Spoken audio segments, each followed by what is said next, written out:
Thanks so much Pleasure. for coming on the podcast today. No worries. Before we get started into what we'll talk today about is mindfulness. Yep. Are you able to give a bit of background on yourself and Nxt Lvl? Yeah, absolutely. So my name's Nat Hodges. I'm the co-director of a company called Nxt Lvl. My business partner and really good friend is Tim Bishop. He's actually in LA at the moment, just doing a little bit of work with finding some people and some places over there. And so Nxt Lvl is a people performance business, and we show people how to play a bigger game. Now, if you see Nxt Lvl anywhere, the next thing you'll see is how to play a bigger game.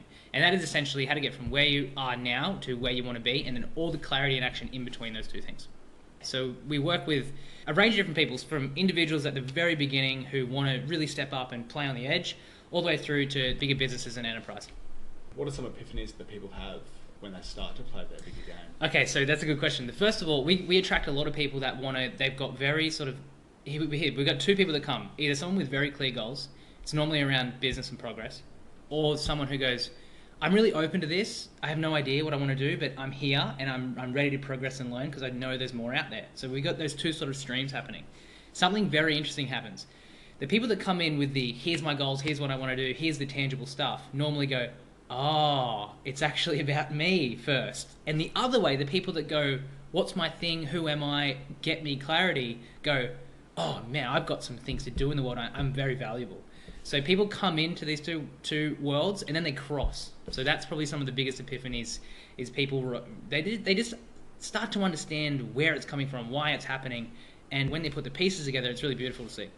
You must see that people's eyes light up when they make that sort of leap and that jump. For sure, yeah. And they realise eyes, face, body, everything lights up. But you know, people do wear some of those epiphany moments on their face, and that's probably, you know, one of the core reasons, or one of the currencies that I like to deal in, is seeing people really light up. And you know, sometimes you can see the cogs turning, and they're just having these moments of clarity and awareness, and that's probably one of the best parts of the gig, actually, is helping people have those moments, because sometimes you can have those and you come out of them different forever, which is, they're very moments of awe, for sure. Yeah, and so it starts then to set a progress in motion and to see them sort of grow even further. Well, we see reward centers kick in like that. You know, people have these epiphany moments and you see the reward that they're getting, and it does become like, okay, that feels so real and true to me, I want to hammer those reward systems. And now all of a sudden is that I'm dealing in different currencies. It's not just money and freedom now. It's gratitude, it's awareness, it's growth, it's progress, it's contribution. It's understanding more of my self-concept. You know, we say all the time, you can never outperform your self-concept. So getting better at who you are, inevitably you get better at what you do. And seeing people get better at who they are is mind-blowing. Do you see that, say, your clients that do come through, are they then teaching others? And helping others then have that quantum leap in for sure in thought. Yeah, it's and much like yourself, you know, we've shared some awesome conversations over the time, in private and in public, and it's really cool to see that someone has that moment that we're talking about, that moment of awe, and then the next thing you know, I'm getting a call, or we're getting, you know, on social media, and someone's saying, oh, Nat, I used that in one of my friends because I could see it. I could see what they were missing. Even though they couldn't, I could, and I helped them get there, not by force and not by preaching, but by guiding. And, you know, having that art of questioning and seeing people come through that is like, they realize, they go, hang on. So by teaching something, I learn it better, and then I also help out my community and friends, and we get this ripple effect, which is amazing. No, it's awesome. How can people sort of start to begin on their sort of mindfulness journey? What advice do you have for those who have no idea? When I get asked this question, I always tend to sort of stumble over my words a little bit, so I'll try and get my thoughts really clear. And the reason why is because the way I got into it was very, I mean, I almost went into this with also refusing it and going into it at the same time, sort of thing. It was very interesting. I was never I was a very quote-unquote normal dude from like 18 to 20, you know, just wanted to do my normal thing. I had a job, I wanted to lift a lot of weights and hang out with some friends, you know, that was really what I was doing. But it was a conversation I shared with Tim, which was like, here's a man that looks good, dresses good, drives a nice car, obviously has results, and he took the time, excuse my French, but he fucking listened to me. And that was really important. So I went, hang on, that one conversation was really, really important, and by being listened to, shot me into this new sort of going, hang on, if he listened to me, that must mean I have something good to say. I must have some sort of value. So normally what I tell people straight away is just, you got to check the environment that you're in. You can do all the inner work in the world, right? You can do all the mindfulness, all the mindset work. You can read all the books and do all the coaching. But if that's not being reflected back to you in the environment you're in, it's actually not going to make sense. So I had a rapid environment change straight away, and I think that would be the first thing is you put the body in the environment and it will adapt. So without that, it's very, very hard by yourself. I've all heard the concept that you're the average of the 5 people you spend For sure, yeah. time with. So it's really about assessing those 5 people and removing if need be. Yeah. And, finding other people to build where you sort of want to go. Yep, definitely. I can definitely agree with that. I tend to urge caution on that sort of thread of thinking because it is very easy when you start to get a little bit more certainty, a little bit more confidence. Very easy to just to go, hey, you're out, you know. But we've also got to appreciate that other people are doing their thing as well, and they're trying to figure it out for themselves. So instead of looking at your 5 and just being very reductionist, you're out, you're in, you can stay if you step up a bit. I'd more say, so like be a guide for those people who need you and try and find some other, influences. And I remember having a questioning myself going, what do I need to do and where do I need to be the youngest and the least experienced in every room I step into? And that was a good question because I found some of those rooms and it was extremely confronting, but also, you can't really go wrong with that. Yeah, I guess the flight or fight response sort of kicks in when you put yourself in that situation. For sure, absolutely it does. And the biggest battle is going on inside and everyone else is just seeing you sitting there still, like, am I in the right place? But yeah, you force yourself to show up and you naturally you become suggested by that environment, and then you can start to think and act like those people and start to find a very authentic voice there because there's no judgment if you're on the right people. That's true. It's important to find, like you said before, finding the right environment and start to get involved in that. For sure. Let's talk about meditation as being a form of practicing mindfulness. Yeah. Have you practiced yourself? I love it, and I'm a bit of a meditation preacher, but I'm a terrible practitioner. Like, I'm always talking about it, but I'm not the best at being consistent with it. But I know for a fact that if anyone wants to do anything worthwhile, anything that they can call their body of work, is that it's built on a foundation of awareness and self-awareness. And there's only 3 ways you can start to develop that. So we start a lot of people in this 3-area sort of pronged attack, which is have powerful conversations, right? Move past the small talk, reflect and write. So reflection on your week, on your year, or whatever it may be, setting that as a bit of a rhythm and writing it down. And the third one is some sort of mindfulness practice, some sort of space and time where you block out most of the noise. And they're basically a foundation of the 3 things that we use to build a level of awareness, a foundation level of awareness before we throw people into, crazy commitments and goals and pathways and things like that. So it is definitely part of my toolkit for, my own training. But I'm more situated and better situated in the powerful conversation realm than the mindfulness realm. I'm a little bit neurotic in the fact that I need to be doing something all the time. So for me to find that space of like, I don't really buy into a lot of noise anyway, but for me to find that place where it's not noisy, it can be challenging sometimes. The evidence outweighs it. Like, everyone should be doing some sort of mindfulness, whether it's just sitting there for 15 minutes by yourself, not trying to do a practice, but just being, or going straight into a single point practice or a contemplative practice or something where you're doing some sort of mindfulness. And the cool thing is you can do it all day. You can do it while having a conversation, just check in. You can do it while writing an email, just check in. And you can be mindful a lot of the day. Yeah. I think I only started a couple of days ago actually getting into the mindfulness practice. Oh, because we had the challenge. Yeah. Challenge on the page. Something I've really found is, and really it's cliche, but the more you do it, the better you get at it. Yep, for sure. And bringing your thoughts back. And then it'll start to permeate through other aspects of your life as well. Sometimes out of the blue. Yeah, least cool. Expect it. So that's been really, really interesting. Yeah, nice. Yeah, when was I remember one distinct situation where I forced myself at the start of the day. I sat in the car before I actually went. Just 15 minutes. I like to, this is so weird, but I like to make my mindfulness intense. I like to make sure there's a focus to it, not just sitting. And so, but I was sitting there in this meeting, and the meeting started to get a bit it started to get a bit intense, not in a sort of confrontational way, but just got some things writing on this. And I found myself dip into the zone that I was in the car, and I was like, whoa, that was very interesting. It sort of deregulated that fight-flight really quickly. So it was cool that it just sort of kicked in. Yeah, it does. You can go visit that place because you know what it feels like. And you've been there before, and then you can go back when almost on a whim. Yeah, for sure. I guess the better you get at it. Yep, definitely. How's your practice been going? Pretty good. It's hard to be consistent with it. It is, isn't it? Yeah. So I'm only doing 10 minutes a day at the moment. Yeah. But even starting, it's really starting. Once you're in it, it's fine. Yeah. But it's really making that mental leap to deliberately practice. Yeah. And deliberately do it. And I mean, you feel the results even after the 10 minutes. You know, yep. Clearer mind, clearer focus, relax. You know, it's fantastic. Yeah. Do you get the why don't I do this all the time?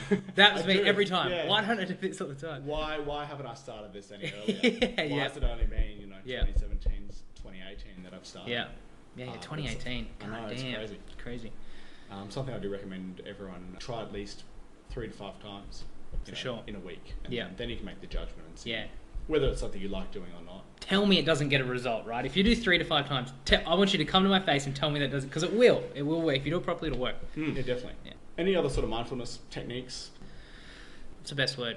I suppose disagreeable in the fact that I don't want to position it as a technique or a tool or a strategy simply because it undermines the whole idea of mastery.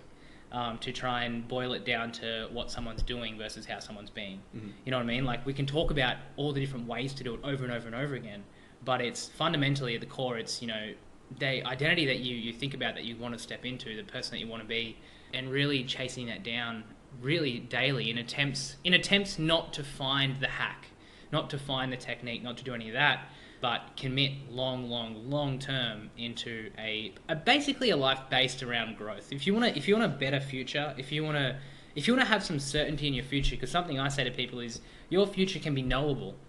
Like, your future can be knowable as long as you have some sort of growth path set in your DNA, and that alone will just run rings around any hack, technique, style, you know what I mean? Because it's the foundation and the core of everything, really. Yeah, exactly. Knowing that knowing that you're not the same person that you were a year ago. Bingo. Means that you can be a different person than you are now in a year. Yeah. Okay. Yeah. There we go. So instead of talking about and sorry to take that off track. So it's I just don't think it would be good for the listeners to try and see that it's a technique or a tact. You know what I mean? It's 3 things, which is a foundation of self-awareness, to build a psychological framework of who you want to be, a psychological framework, and then inside that psychological framework will determine the mental skills that you may require. So instead of going straight to mental skills, like, just audit yourself first, you know what I mean? And then build a framework, a psych framework that when you look at the world, it's optimistic for you. When you look at the world, there's things you can do, and there's meaning you can build, and there's problems you can solve. Versus looking at the world and going, well, it's all a shit fight, so let's pull the whole house down. It doesn't matter how much mindfulness you do. If that's your framework, you're wrecked. Like, nothing's... Make sense? Yeah, it does. So it's pretty fitting the puzzle pieces together. It's sort of small parts of a much bigger... Yeah, that's right. Absolutely. Journey. And you can almost let's just put the puzzle on a solid table first. And then we can play with pieces, find the corners, fill in the blanks. Yeah. It's not like it's the most sexy conversation, but it's what works. No, but it's definitely there's a lot of people preaching out there that one technique or one strategy works, and maybe not just in mindfulness, but in careers or health and fitness as well. Yeah, there's not one unlock. It's a combination of many definitely. things. Now, you talk a lot about mindset. Yeah. And how it's good to have a solid foundation. Can you go into a bit more detail on what that actually means in practice? Yeah, cool. In practice, it's cool. Well, I'll set this up by saying it's very hard, borderline impossible to do it by yourself. You need a guide, someone who can see things that you may not be able to see yet in terms of who you could be. So whatever you serve in others is what you start to bring out within yourself. So if you're going to serve the weakness in others, you inevitably make yourself weak in that moment. And you won't be able to see that unless someone else can point it out to you in a certain way. So I would start with find an awesome mentor, find a coach, find a guide, whatever you want to call it. And it can even be, as I said before, your guide, in quotations, can be environmental. It can be a community of people that like to do it as well. But it's like it's training, like anything else, is that you start small and it feels awkward and it feels clunky, and then you get better and better at it. You start to articulate things better, you start to find patterns a little better, and you get some momentum. Right? When you get the momentum, the reward centers kick in, and you want to do it more and more and more. But Mindset is fundamentally getting away from the idea of the like A plus B equals C. So it's getting away from the idea that everything's out there. Everything's out there and you've got to do this thing to get that thing, and then I've got to talk to that person to get that person. Fundamentally, it's changing your entire perspective, and we talked about before, that psychological framework, and going, actually, you know what, let's turn the lens inways into me and start to, instead of going A plus B equals C, putting that all together and going, actually, you know what, it's the person that I need to be which brings everything forward. So if you see someone that you like, that inspires you in some way, and then don't ask the question like, okay, how do I need to think to be like them? But what you're seeing, and when you look at that person, you're seeing an expression of who they already were. Right? So it's really obvious. You watch someone behind the camera and someone's really authentic and really inspirational and can just be themselves in front of camera, and that's attractive. Right? Now, if we try and mimic that and copy it, we don't look attractive. We don't look solid. We don't look, it's kind of bullshit. Because we're not authentic. We're not authentic. We're trying to be someone else. We're not trying to be who we are. Yeah. So when the blanket term mindset comes up, I always think reduce, don't add. So I always think, like, what are the things you don't need anymore? Like, take away that little bit of anxiety, take away that little bit of neuroticism, take away that judgment, and start to come back to what's core and authentic. And then when you find that in yourself, you will be like the person on camera. Right? You'll have that authentic voice and that ability to see things that others can't see. And then not only that, but have the balls to follow it. So mindset is not, I don't want everyone to think that it's like, I need to add these certain things and skills and layers and tools. A big component of it is, what are you willing to turn around and face? What are you willing to let go of? Because everyone knows a bullshitter. And the bullshitter is someone who doesn't want to do the work and gets a hold of some language or some lingo and then puts that language and lingo over the top of the shit they really need to do, and it comes across gross. So, I mean, to start with that topic of mindset takes, what do you need to reduce? Where's the vulnerability? Where's the fear? And then start to have a look in those places. Those places will normally hold what you need. And that sort of forces you to look inwards then as well. If Bingo. you're looking to reduce, then you have to look inwards. Whereas if you're looking to add, then you always go outward. You're going to search externally and go. That's a very good point, my friend. That's a very good point, sir. Yeah, cool. I like that. Can I use that? Yeah, sweet. Bits of wisdom, love it. Yeah. And I guess it's one of those things, I think, when you look internally, you start to discover the stories you're telling yourself of why you can't do something.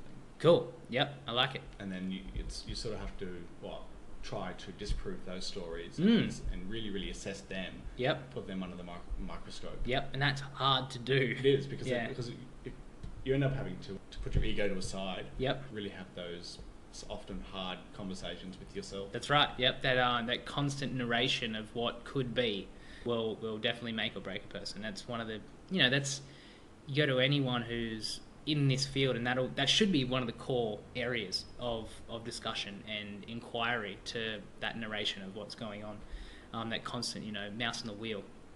We like to actually approach that biologically, not psychophysiologically. So we've found amazing data and amazing responses to like inhibiting that story, quote unquote, getting some freedom internally by actually optimizing biology, not psychology. So what does that mean exactly? Okay, yeah, cool. That's a good question. Thank you. So here's a basic one. What happens when you get hangry? You're a maniac. Irritable and... Yeah. And the story is crazy. That story that we're talking about, that inner critic will be very, very loud. So instead of going, whoa, these thoughts are really intense, I definitely can't do this, we'd like to go, just check, when did you last eat? Go have 2 glasses of water, eat something, and then check back in with the story. You may find it's changed. And you go, I'm actually pretty good now. I'm not as scared. I'm not making up these crazy imaginative stories anymore. And we have a list of like 6 or 7 things that we go through. We call it, we just check in. It's a virus check before you assess that crazy story. And we're getting better responses through biological means than trying to, what happens when you start to combat thinking with thinking, right? You get insane. Like, this story's really not serving me. Let's change it. Oh no, now that feels fake. That doesn't feel authentic. That's not my thought. And you just get in this wheel of... You get stuck and you just spin the wheels. So we actually like to get people out of their heads and almost say, think from the neck down and check in with the body. Are you breathing? right? Are you sitting or standing? Are you strong or weak right now? Like, check in with the body, the story changes. Mm-hmm. It's sort of back to mindfulness too, sort of taking... Yeah. Sort of links back to that, which is great. Yeah, absolutely it does, for sure. It's part of mindfulness is not just the mind, right? The mind is encapsulated everywhere. It's this intelligent system that goes below the neck as well. If we take mindfulness as a whole, it's a relationship. It's not just a thing that you do. It's actually a relationship. It's a relationship between the observer and the observed. It's the relationship of the body to the observed, and then that entire little organism to its environment. So mindfulness is deep, man. It's really like kind of sophisticated. It's shortfall to think it's just it's a gratitude practice. It's more than that. It goes a lot deeper. Yeah, for sure. To mind, the body, and the external environment. And the relationship between those things, it's insane. Yeah. So you got a lifetime. So good luck. Something that starts and it will never end. Yeah. But man, we're having a really good time with our company and doing a lot of great work with people and companies in this arena to just, it impacts bottom line, it impacts people, it impacts performance, teamwork, leadership. World-class teams and expert leaders are really, just wanting more and more of this because you can see the results. Yeah, I mean, what are organisations but just a group of people? Bingo, that's it. Yep, trying to come together on their own free will to try and solve a problem, and they got to hang out harmoniously together. Which is like putting a couple of universes in the room and say solve this problem. Like, there's gonna be clashes, and you gotta, you gotta not only know how to diffuse that, but also leverage that tension. I was gonna say you have to use people's skill sets, and everyone's different. Yeah, everyone's got something to bring to the table. Yeah, for sure. A different perspective. Yeah, and it's really harnessing that power of people. Yeah, to grow. That's it. And if you've got, let's just say, interesting leader, and they close down the space and suck the oxygen out of the room, no one's going to find their authentic voice that we're talking about. No one's going to find and bring their ideas to the table and start to build meaning and value, because there's no oxygen in the room, because, you've got a leader who needs to allow some space or do things differently, or gives responsibility to someone else, not be so controlling. Whatever it may be, is that we're just seeing a giant shift right now in organizations, and it's been happening for a while, but now it's on the up big time, which is that more conscious style leadership. And it's been proven now. There's really, really solid science behind empathy in leaders, not that sort of like old school drill sergeant sort of thing. That'll get you to a point for sure, because you will harden some people up. But then there's like a tipping point where that needs to change into some very like high empathy, high feel style of leadership to really go to the next level. Mm-hmm. So really about feeling psychologically safe in for sure. Yeah, absolutely. And if you're not, then you really can't be your true self. You can't be authentic yourself if you're not feeling that safety. Yeah, and the result of that is tired by Thursday, body aches, massive story in your head, relationships failing, not enjoying yourself, not being fulfilled. They're the symptoms of that not feeling psychologically safe, and therefore trying to be someone else at work or at life.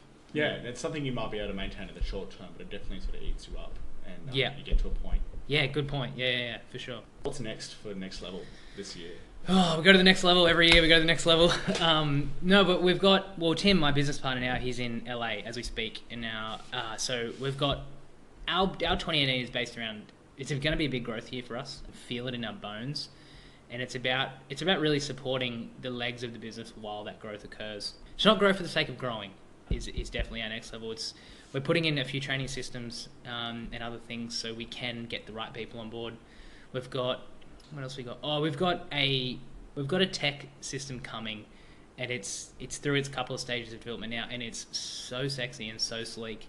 It's never been done before. It's been extremely hard. It's been a 3-year journey trying to really nut out this process, and it's something that we're extremely, extremely proud of. Our MVP is very close, and that's going to be a very sort of an innovative way to bring a whole bunch of performance, mindfulness, growth work into a tech-based platform, but not lose the human side and not lose the depth of connectivity that a lot of tech systems do. So we racked our heads, and with some really amazing partners in this venture, about how to get the core of Next Level, how to democratize it and really make this accessible for a lot of people. So we're really pumped about that. That's awesome. Can't wait to have a play with it. Play with it. Nat, thanks so much for your time today. Absolute pleasure. Behind the grind, it's been great to talk to you. I love it. I love the brand. I love what you stand for. It speaks to me. We'll definitely speak to a lot of our clients as well.